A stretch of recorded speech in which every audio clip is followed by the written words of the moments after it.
Naye na sujet moko lelo eza sujet question. Eza ba mituna o bat ba mitunaka. Et beaucoup de gens peuvent balongo d'église à cause de ça.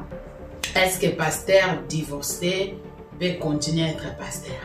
Est-ce que pasteur célibataire a pu comprendre le mariage? Est-ce que pasteur divorcé peut comprendre le mariage?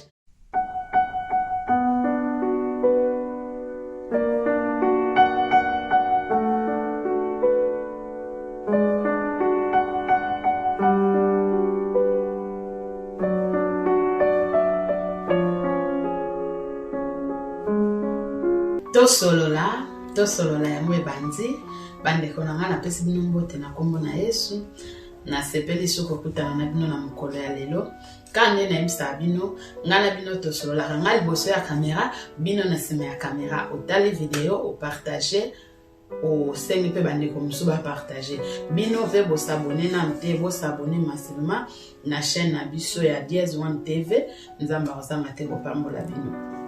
Naye na sujet moko lelo eza sujet question. Eza ba mituna o bat ba mitunaka. Et beaucoup de gens peuvent balongo d'église à cause de ça. Beaucoup de gens ne veulent pas prier à cause de ça. Est-ce que pasteur divorcé peut continuer à être pasteur? Est-ce que pasteur célibataire a pu comprendre le mariage?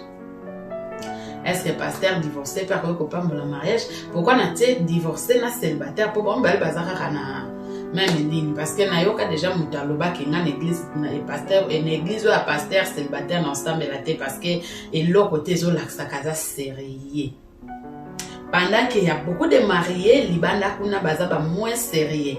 Nous les Africains, surtout, on aime considérer quelqu'un qui est marié que quelqu'un qui n'est pas marié. Je sais pas. Ezakani nyango, mutu soka balate, tout le monde a moins sérieux, a l'autre côté, il y a balate, et l'on n'a pas na communauté. C'est comme si na communauté na biso, ceux qui mutaza marié, ndaza na ba valeur mourouboué. Il y a beaucoup de gens prennent cette opportunité à cause de la mariée, à cause de l'ombuzo balbanda. Donc, on qui attend à sali buzo balibanda. De fait que nazaka marié, bat ba respecter na bonga kaka. Bat ba pesa na bonga ka valeur. Bat ba ndima na bonga kaka pona marié. Mariage ezaka ki sérieux. Alors, tu es choqué, hein? Je te dis, être mariage, ça garantit pas être sérieux. Donc, ils ont garantir que sérieux la vie à mon côté. Cause à la paix mariée, l'obité cause à sérieux. Cause à la paix mariée, elle a cause à sérieux. Donc, tu peux être marié gigolo aventurier. Tu peux aussi être célibataire sérieux comme pas possible. Moi, je pense que célibataire, tu n'es pas vraiment sérieux, ma race n'a vie qui est pas marié. Beaucoup de mariés, mawa, mawa, marié, on a marqué tonton moro bien marié, mawa lingane peyo. Tonton moro marié, mais mouta buzoba. Mais tellement la communauté na biso, on donne que des valeurs na ba oba bala to vivre na ngoka bongo. Yango lelo na ngai to solo mo mukie na ndenge émission na ngai ezaka to solo la na linga ki to solo la sur sujet oyo bat bazo ko se plaindre trop, beaucoup de gens balingi so ko sambela te, beaucoup de gens ne veulent plus aller surtout na l'église parce que ba pasteur bazo divorcer, baza ko se remarier, pasteur baza ba célibataire, baza sérieux et tout. Lelo to solo ngo. Mais na préféré to banana na pasteur célibataire parce que ça fait partie ya biloko na yoka mo bande mokolo ba motro ya ba marié ba pasteur divorcé na ko mo konka Nicolo. Est-ce que pasteur célibataire a ko bénir mariage ya mutu? Est-ce que pasteur célibataire aza digne à cause de la pasteur? Ça trop j'ai ma réponse na mon kaka. Oui, moi je vais dire oui. Déjà, tu continues à vivre à ce sujet, oui. Pourquoi pas pasteur célibataire à pas mon mariage à mon bébé? Et là, on est là, c'est que pasteur marié n'est azana mandat à pas mon mariage à mon bébé. Et là, on est là, c'est que pasteur célibataire azana mandat té. Bible le Bible, na Ephésiens 4:11. Après ça, ba misusu, le col a ba pasteur. Ba misusu ba apôtre, ba évangéliste, ba docteur, ba et tout consort. Qui veut dire, nzambe moko na bonzambe na ye, asangisi batu. Alobi bino ne na sangisi bino boy. Na pesi bino, par exemple, papa Thomas étant que pasteur na bino. Papa Thomas a la marié, a la célibataire, et talina nzambe te. Déjà, Dieu ne peut pas choisir quelqu'un parce qu'elle a marié. Ça, faut souligner. Dieu ne choisit pas quelqu'un parce que Moutouan a marié. Moutou nyonso o azaka na appel ya nzambe likolo na ye azaka na marié te. Ce boyebi te. Mwana oya botami na appel pastoral na kati na ya sa marié te. Mais ndeni nzambe apese déjà zala apese déjà asa bengi si je peux dire. Asa bengi nzambe omona déjà que oyo dans 10 ans ou dans 20 ans comme pasteur nzambe sa bengi et ça peut attirer déjà lokwana na kati na. Donc ça te appel wana. Comment Dieu peut faire ça? Ce qui c'était qu'il fallait que pasteur azalana nous. Pour monter comme pasteur face à la mariée. Il fallait que nzamba zelarana nous mutabotami ya koli ya komi na âge moko boya bali après ba bengi. Non, Dieu n'appelle pas des mariés. Nzamba benga ba marié, nzamba benga ka mutu. Mutu ye moko. Abenga ka ba marié te, abenga ka marié te, abenga ka mutu ye moko non. Ça ezola saki oyokaka toyokaka bat balobaki moi no azana doya musique nzamba pese dona te po aza marié.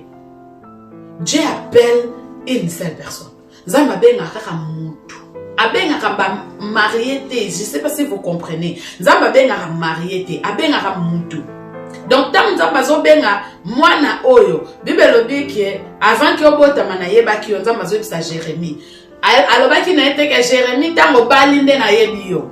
Alobaki kaka ke avant botama na yebaki yo na ponaki yo lokola musali nanga. Donc quand Dieu choisit des serviteurs de Dieu et si kabana ba utaka na lola kuna papa na mama basangani bas moi ça juste nzamba mona ke oyo évangéliste ya lobi nzamba za posa ta comme marié pour abenga. Donc pasteur célibataire, oui. Quelqu'un qui est célibataire, oui, il peut devenir pasteur. Pasteur, tant nzamba benga qui est, a benga qui est azaki marié. Nzamba zo zelata comme marié pour abenga ye. Je sais pas si vous comprenez. Donc, eza lokola mutazo ke luka musala atangi ba classe belé. Bozo yebise ki avant ça la face ata abala. Pourquoi bo azela qui te abala place atanga pas ke luka classe. Musala plutôt. Il a commencé par yakobotama. Atangi ba école primaire nyonso, atangi école secondaire, atangi université que le kamsala tanga comme le kamsala bo yebise ke orosala te foza marié. Qu'est-ce qui garantit que soka comme marié na rosala bien accompagné na bino? Qu'est-ce qui garantit que soka ndenga sa célibataire rosala bien te? Ce sont des erreurs, des fautes. Au biso va être aimé to salaka. Et l'on ni nezo garantir que pasteur wana lokola za célibataire aza moins sérieux soka comme célibataire marié na comme sérieux. Et l'autre côté, il est pasteur pas parce qu'il a marié. Il est pasteur parce que Dieu lui a appelé. Donc nzamba benga ye ezate ke nzamba zela ki comme pasteur pour benga ite nzamba benga ki enan. A benga ki enan tanga zaki peut-être avant kuta bota nzamba ebe déjà que papa moko na maman mo ba osanga ba bota mona na oza pasteur. Azela qui te que nzamba zela qui te que abotama akola abala pa benga et Dieu n'appelle pas les mariés. Dieu appelle des célibataires. Quand je dis Dieu appelle des célibataires, ça veut dire que avant botama nzambe se abengi ya ebi ke yotango botama nzamsala nzambe. Donc arrêtez des débats inutiles qui pasteur ou ya sa célibataire sa digne aux nzamsala nzambe te. Je vais vous poser cette question. Dorteur ou atretarayo ou ebi so ka sa marié. Pourquoi déjà, quand on part chez les dorteurs, ton lucate te ba soka za marié, aza célibataire, to kenaka, oka mobile azo bisa. Dorteur a dit si mobile a lobby, naza aposa na solana mwasi na yo kaka ngana mwasi na yo bima na salle o. Mobile akobima atiki mwasi na dorteur. Sans pourtant c'est amitune qu'est-ce que dorteur anaza marié. Pourquoi quand il s'agit des serviteurs de Dieu, nous jugeons, nous aimons plus. Tolingaka toyeba plus, tolingaka tout ça la satisfait en 100%. Mais quand il s'agit des docteurs, maîtresse et na classe, tolingaka koyeba plicité tolingaka koza satisfait pour nous moi na quelle classe. Mais quand il s'agit de l'église na pour l'église pasteur on a ça célibataire ensemble là on a dit pasteur on a balata côté yangani pasteur on a balata au conseiller couple na ngaité qui vous a dit que mutu soka balana au conseiller couple non qui vous a dit ça qui vous a enseigné ça bandeko botalanga nani enseigne bino que soki muta balanda ko peso conseil bien et soki muta balata ça na conseil au pesa yo te ezalaka te c'est faux et archi faux. Donc je pense que batu nyonso ba mitu na ba question est-ce que pasteur célibataire akoki kopambola mariage? Oui, pourquoi pas. Pasteur célibataire oui akopambola mariage. Tant tolinga to sala ba mariage na ba mariage civil to na raté est-ce que officier ya état civil wana za marié toke na kakati toke kaka soki pe problème ezui zo senga avocat okozwa kaka avocat kolungoye batek avocat na za marié.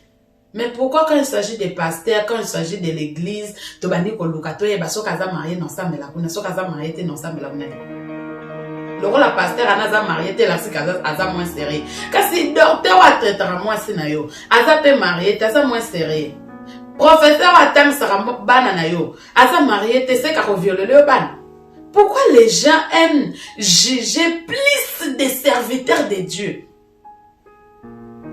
Oromona mutu asambela na église wana mais jour ya mariage na ye a préféré que luka pasteur moko boya mona na internet aya kopambola mariage ne po pasteur na ye sika ya asambela kaza divorcé ou po pasteur na ye sika ya asambela kaza marié te. Qui t'a dit que pasteur oyozo bengisa aza marié? Il peut aussi être célibataire malata neka alliance pour triquer bat pour akosa batu akosa neka batu pour bat pas respecter parce que na communauté na biso soko za célibataire ba ko respecter au moins soko za marié ba ko respecter nga déjà na kenda na sika moko boy je pense ça va fête moko boy ora ba mama pendant de bazoloba bino ba jeune fille bandumba mais papa yazo fuka mela e mususu papa na za marié yaya kato fanda abalate donc azoka na mwasi yaka to vana babani kobota bana mususu papa na abengisa ka copine na yemo bazaka na kini kuna abali ete mabengisa ka na poto ba continuer vie apesela mbongo te mais tala ba respect belé biso ba jeune fille bandumba nous traitons des gens ndenge biso tolingi to traiter batou.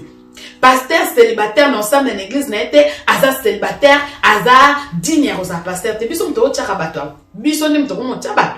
Nous c'est pas nous qui te tchaka bato na ba poste Bible lobi na Ephésiens 4 ndeko nanga na répéter ngo Ephésiens 4:11 tanga yango bien eza ne sika moko te ba komike mzamba benga ki ba apesa ki batu mususu ba pasteur marié ba misusu ba pasteur ba docteur marié ba misusu ba évangéliste marié ba misusu ba apôtre marié ba misusu ba prophète marié. Non, il a juste dit apesi, il a donné les uns les apôtres, les autres des pasteurs. D'être une église na yo pasteur na binaza esika yo sambelaka pasteur, esika mutu mususu asambelaka apôtre, esika mutu mususu asambelaka évangéliste, esika mutu mususu asambelaka docteur, esika mutu mususu asambelaka prophète. Asa na poso za la mariété. Nzamba za poso pas mutu po asa na poso benga mariété. Asa na poso te ka mutu na poso la mafa za marié.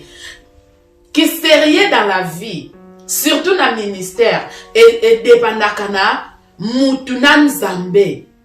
Qui sérieux et dépendant na mutu na nzambe. Donc ceux qui sont en église oyo pasteur na bino abalate oyo kaka soni même ya komema baninga na yo ou vous faites des débats inutiles, des débats bêtes parce que le pasteur n'est pas marié, les gens te disent quitte cette église ko quitte na yo te vanda na yo yebisa bango na Ephésiens 4 nzamba pesa ki batu ba pasteur marié te. Donc moi je me sens à l'aise si kanaza na ko quitter na ngaité. Ne quitte pas une église parce que ton pasteur n'est pas marié. Libala na lole kota te libala eza pona biso batamuki. Ne quitte pas ton église parce que les gens parlent trop de mon pasteur et surtout que Aza célibataire, Allah taka bien, il est beau, je n'ai comme comment on a le col Aza sérieuxté. Non. Non. Est-ce que vous savez, il y a même des pasteurs célibataires heureux que des pasteurs mariés. Ba pasteur marié, belé, baza ba hérité. Et belé, baza ba hérité. Pourquoi? Il veut peut-être azala koute loko la célibataire wana azala engagé na maramanzambe ma okokate pour na nini pour abali fa qui peut bana qui peut mwasa qui peut boya qui peut boya a commis ko koma surchargé a commis peut-être ko préférer azala koute célibataire. Et vous savez beaucoup de pasteurs mariés ba comment ko vivre le corps ba célibataire a pasaka tanyo so vignon son église ke nanda kunae. Pourquoi? Parce que il se sent à l'aise d'être célibataire. Mais il y a mon marié. On peut ça que ba respect, on peut ça que ba valeur parce que on est casé marié dans alliance, ba pasteur marié belé peut bazo ko abiser na basi na bon.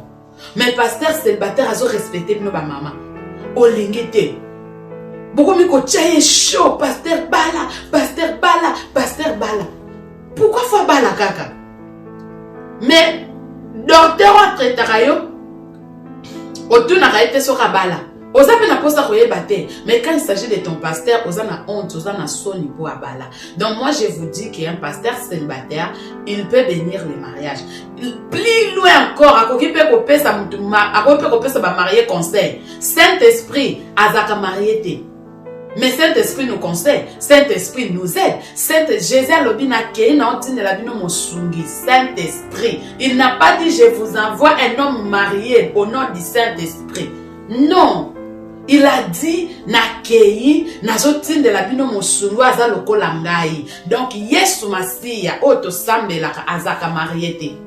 C'est que faut sambe la réalité. Si faux, tout le monde n'a qu'il fasse à la mariée. L'apôtre Paul n'était pas marié tout à l'Éphésiens. C'est lui qui a écrit le livre d'Éphésiens. Ceux qui font mon sang à la mariée, il y faut à la mariée pour n'avoir traité sérieux. Pour mon bien, il y faut à la mariée. C'est que faut autant à sous livre l'apôtre Paul. Apôtre Paul a commis un livre bel na Bible. Éphésiens yem ta komango. 1 Corinthiens, 2 Corinthiens, yem ta komango. Beaucoup de livres dans la Bible. Apôtre Paul ta komango. Total na ngo poani. Moi je pense que ceux qui apôtre Paul azala qui lelo na mukilasi. Ba te belé balinga ba bomé. Précisément ba congolais to ngato boma apôtre Paul. Pourquoi? Parce qu'azaki marié. L'apôtre Paul n'était pas marié à prêcher sur le mariage. Il a écrit sur les mariages. Apôtre Paul n'était pas marié. A commencé à divorcer, on va parler de ça tout à l'heure. Apôtre Paul, il a conseillé des gens. Il y a ma catégorie nyonso, mais il n'était pas marié, l'apôtre Paul.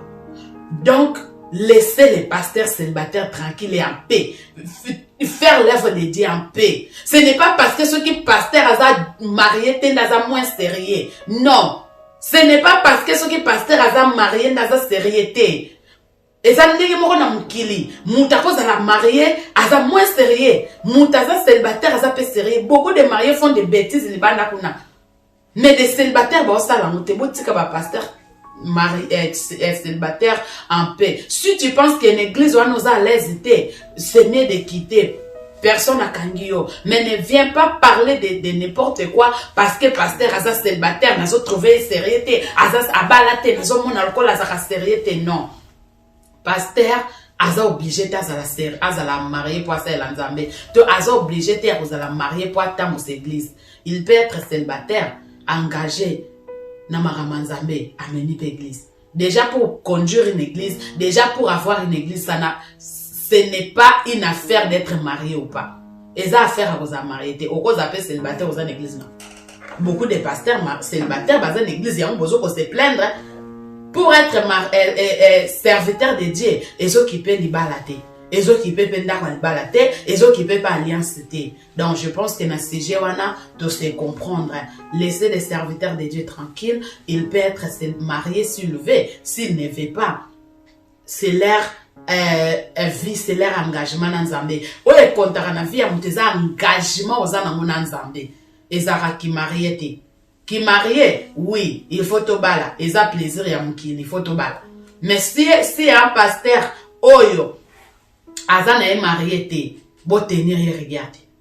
Laissez-lui faire son travail. Tu ne veux pas qu'il y ait pas mon mariage, nayo, gloire à Dieu, quitte cette église, qui est comme l'église, il y a pasteur marié, à pas mon mariage, nayo, qu'on critique, Moussa Lanza mette parce qu'elle est célibataire. Ne critique pas surtout parce qu'elle est célibataire. Ne parle pas mal de lui parce qu'elle est célibataire. Tout cas, surtout, mon thème a été pour avoir célibataire, parce qu'elle est célibataire, à balater, n'a pas fan dans l'église, n'a été dans longue, à côté, à nini, il écoute à balater, à côté, sa couple, n'a pas conseil, nini, à balater, à côté, pas mon mariage, il y a mon, n'a pas mon mariage, pour abalater. Ce n'est pas du tout bien.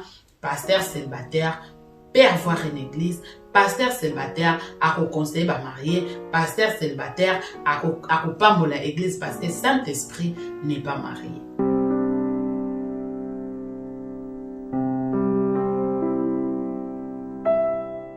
Deuxième point, deuxième sujet. Sujet ça là. Mato y passe. Si j'ai oezo lobisa batu de part et d'autre. Pasteur divorcé. Azana droit à kobalate. Un pasteur divorcé, il faut à se taire. Un pasteur divorcé, il faut fan dans la kit. To longo lié ba pété à ki bo pasteur. Po bisom to tia ki e to boto li amo. To vandise na kit. Pour abalate, à divorcer. Aza sou ne lo kote abatu. Aza sou na conseil en paix sabatute. Bien aimé, laisse-moi vous dire, tous en a deux sortes de divorce. Ce qui peut tenir dans le livre, na koma kiango, attends, bozela, na zoango. Ce qui peut tenir dans le livre, il y a Matthieu 19, verset 9. La Bible elle nous parle de Totangango. Faut Totangango. Matthieu 9, 19. Bible lobby, hein? Moutou. Pasteur te. Moutou. Quand j'avais dit tout à l'heure, Dieu appelle une personne. Nzamba benga moutou moko. Abenga ka mba marié te moutou ka moko. Bible lobby, na yebisi bino moutou. Oya divorcé moi si na ye. Sauf na kay infidélité à koki kobala lisusu and marry another woman, commit adultery. Donc, ceux qui m'ont divorcé, moi, ce n'est sauf ne kay infidélité à se remarier, à sali adultère. Botanamo. Est-ce que Bible le dit pasteur? Bible le dit pasteur, hein? Pourquoi vous torturez ma homme de Dieu? Pourquoi vous torturez des hommes de Dieu? Pasteur, on a divorcé. Pasteur, on a divorcé. Il ne peut plus se marier. Ton logo ne va péter nion sur ton vandicier na kiti. A kan l'église. Asa sou dinya aux amsala nzambe. Mariage ne comme ça que amsala nzambe. Pasteur divorcé. Mariage ne comme ça que pasteur. Peut-être il était pasteur avant Bala. Il était pasteur avant Bala. Dieu lui a appelé avant Bala. Zamba benga qui est avant Bala. Bouti canon ba serviteur de Dieu ba pema. Ba respirer. Bible lobby awa na parce que pourquoi na tie ba verset biblique parce que j'entends les gens parlent des versets bibliques. Bazo lobela ba verset biblique. Les gens bazo ko tout kabasal na nzambe tout en utilisant des versets bibliques. Donc, bazo yuki sa basal ensemble passi. Mais bazo ko utiliser ba verset biblique pour na ko yuki sa basal ensemble passi. Aujourd'hui, je vais vous choquer très fort. Moutou, bibelobi moutou, oyo, a divorcé moi si na ye.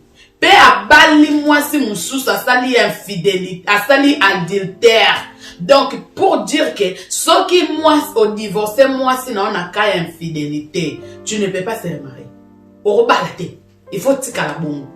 Pasteur T, évangéliste T, apôtre T, prophète T, docteur T, diacre T, bisonios en général. Soko divorcé mobile na yo pour a commis à sali adultère. Oza sunadoro balate.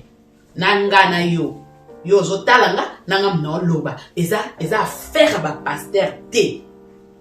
Les gens, kenda ba baki sa verset biblique na bango moko na kati ya Bible ke Bible lobi ceux qui ont divorcé et ceux qui mosala nzamba divorcé akoki kobala te ceux qui mwasi na ya kufite. Ça s'écrit où? Ça s'écrit où dans la Bible que mon salanzamba ko bala les sous-souté, soki moi c'est na ya kufite, soki ba divorcer. Je vais vous dire, tous on a deux sortes de divorce. Divorce oh la Bible zolobela ya okangi moi c'est na on infidélité, mais infidélité ça kaka ko mo bala ko ne ko botin. Mobali nanga ko ki ko promettre nga ke na ndenge na bali yo boye jusqu'à ce que la mort va nous séparer. Na kaya malade na kozala na tonga na belle mobali nanga kiminga. Et c'est infidélité. Est-ce qu'il faut que kanga mobali na moisi pour na sa l'infidélité? Non. Même la Bible écoute version on a tangi en anglais ça coûte infidélité, tu vas dire immoralité, sexual immorality. Immoralité sexuelle na kaya immoralité sexuelle de trop kabwana. Mais quand les gens parlent que soki bon mosala nzambe azana droit ko divorcer te attaque moi c'est une infidélité il faut limbisa pour soki a divorcer ko bala lisusu te jusqu'à ce que moi ça na kokufa ba comment wapi et comment matin et comment na Bible ni Bible lo bibo mutu pasteur te. Là, je vais vraiment être clair avec vous. Bino bolo barba biloko, boye ba mutna mtaye ba parne lelo.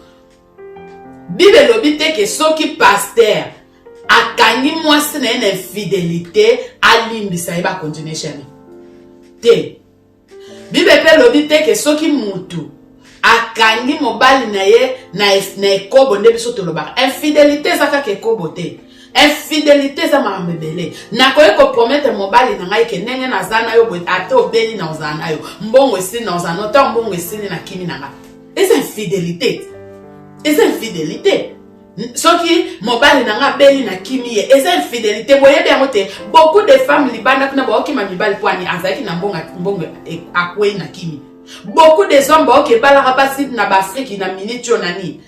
Moi c'est na nga bela na kebala moi c'est mususu. Mibali mususu ko ba ke ko bala basi panda ka zana mwasi na kata ndaka libala azana mwasi na libala abimi na ndaku ne ya libala ayebisi mwasi ne ke na ke Congo na ke vacances ake bala. Ça ce n'est pas un problème. Problème est ça que mosala nzamba divorcer boye na ba verset biblique. Est-ce que vous savez que ce que vous faites est infidèle et ça mabé? Bible ne touchez pas mes ouins. Vous touchez des ouins de Dieu parce que va divorcer. Ok, pasteur a divorcé avec son ado à kobalate. Yozo ya kolobango. Ou tu ko divorcer. Pourquoi tu papa mo ko tse nanda pour no ya katofanda? Toi qui parle que serviteur de Dieu sera divorcé à koki su kobalate. Pona nini yo bime na kata ndaku na yo marié que tu es. Ok, bala mo sina Congo. Ouais, c'est normal. Pourquoi yo na mwasi no bokabani na ebite pona mbonga bana? OK kokota libala côté mususu. Wane za normal. Pourquoi vous jouez avec des serviteurs de Dieu? Pourquoi vous n'avez même pas de respect na ba homme de Dieu? Vous êtes un respect ba homme de Dieu à monte poani. Yo moko nengo zana, ozo tengela musala nzambe Bible. O tengela musala nzambe Bible. Mais musala nzambe tengelo Bible pona vie na yo olongo église. Tu vas quitter l'église. Mais ceux qui m'ont nzamba trébuché à quoi ils boyer ba venturier wana ba passe-temps. Vous appelez les hommes de Dieu ba passe-temps. Oh yozo benga msala nzambe passe-temps. Yo moko nengo zana libala yaka to fanda.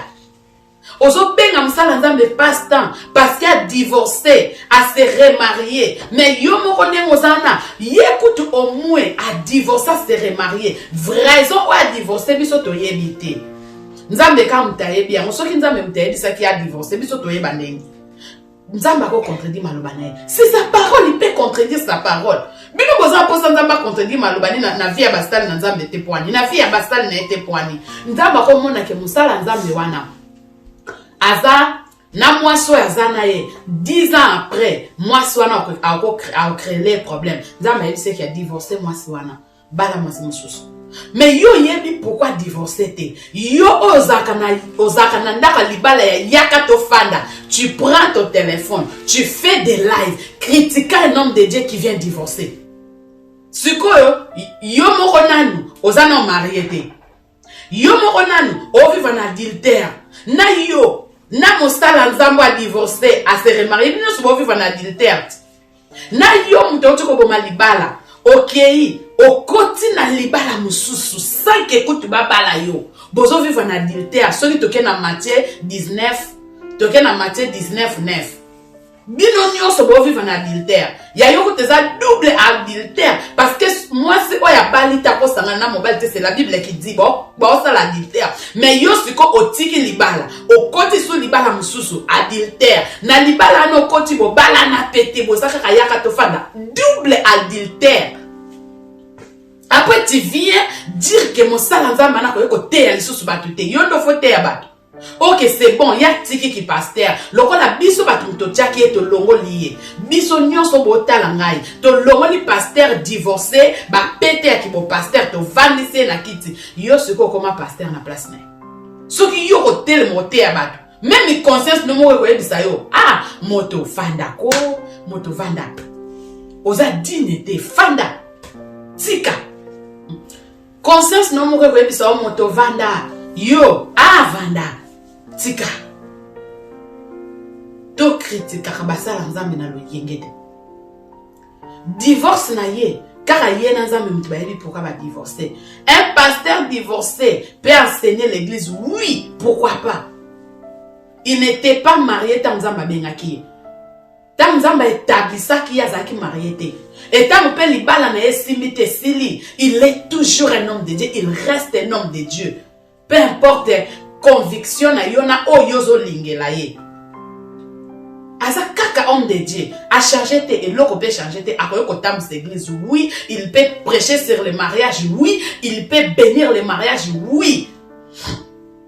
Parce que tant que naka na ba mariage civil, to e baka état civil ya ba officier d'état civil te. To e baka beta na ba on te ceux qui baza ba divorcer ba se remarier to e ba te to linga pe ko e ba te. To futi mbongo to remplir ba formule, to sali ba formulaire, to sali ba moko mariage to bimi na salle wana to kei. Mais pourquoi quand il s'agit des noms de Dieu, on vient dire que so loko la balate, amini loko la a divorcer ko yoko pam la mariage na ngaite. Mo sala nzambo so ke luka na internet, on a am so sa divorcer 4 fois. Mais le rôle monde qui est internet, le monde a vu na sima ya internet, était na sima ya caméra te au préféré ye. Et si quand yo sambe la loko la pasteur na ya divorcer au longwe. Na ngai pe na makamba pasteur na lembi yango au longo zo préféré sambe na ligne. Na pasteur mo bo yebite de nulle part. Ozo nzima. O sambe la ligne. Na pasteur o yebite. Et ta dame no yebite. Mais le monde qui est na alliance lo bia za sérieux ya bala.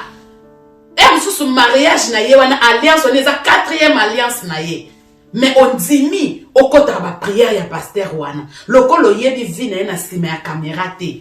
On dimi ye ou accepter. Mais les serviteurs ou za pasteur église na yo, o yebi vi na ye ndenga zaki na libala ndenga divorcer, o kimie, o boy ko sambe na église na ye. O préféré sambe en ligne na pasteur au monde na internet. Pour à l'alliance. Et sous alliance, on est à 5e alliance. Oye bande. Un pasteur divorcé peut enseigner sur les mariages. À côté à mariage, à côté pambo le mariage, à côté pèse à marier conseil et aussi rester pasteur. Et puis, dans Mazalaki, célibataire, Zamba Benga qui a marié. Dieu lui a pas appelé pour Abalaki. Zamba benga ete po abala. Zamba benga ete po azam mosalo zamba pona ki avant botama. Donc yo nengo zotalanga okoko ya kolongo la pasteur te parce qu'il a divorcé plutôt. Tu ne peux pas pointer du doigt dans mosalo nzambe pour divorcer. Pour ceux qui tobi to kota na bandako na bino nyonso. Makambo to romona kuna je préfère mieux pasteur divorcer. Yo divorcer. Ozui tata moko boko mo vana nenda kumoko. Donc conclure. Na Corinthiens 7:10. Lelo na ese bino totanga Bible. Lelo totanga Bible. Corinthiens 7:10. O eza verset ba congolais ba mu ba balola yango. Soki mutu, soki pasteur a divorcé, akoki soko bala te, ti mukolo mwasi na ya kokufa. Apôtre Paul mutakoma yango. Boyo kelo ka apôtre Paul alobi, apôtre Paul abalaka te. Alobi oeza commandement ya mariage nazo pesa bino alobi ngai te nzambe nde mutapesi bino yango mwasi akoki ko se séparer na mobali na été mais soka se séparé na mobali na ye na otanga on anglais na interpréter en lingala soka se séparé na mobali ne atika la bongo balobi pasteur esika ni balobi pasteur po biso tolongola mwasi tobakisa pasteur esika nini balobi pasteur soka divorcé a se remarier lisude azela ti moko mwasi na okufa eza te to continue après alobi akoyo kobala te atikala bongo abala te après alobi na ka oyo or else be reconcile alobi sinon bo se réconcilier mobali aza na droit ya kodivorce mwasi na ye te pasteur aza wapi bino boba lecteur ya bible bozwa mpenza ta na lingala bozwa ta verset au 1 Corinthiens 7 10 tina 11 bozwa yango boya koyebisa ngai esika nini balobi awa ke mosala nzambe on n'encourage pas des hommes de Dieu à divorcer tozo ko encourager te. Et je suis de cœur avec tous les serviteurs de Dieu qui va divorcer. Mais je viens juste dire aux gens, oyo ba vandaka, critiquer les serviteurs de Dieu. Ba oyo ba vandaka, ko critiquera ba sali nzambe pour ba divorcer.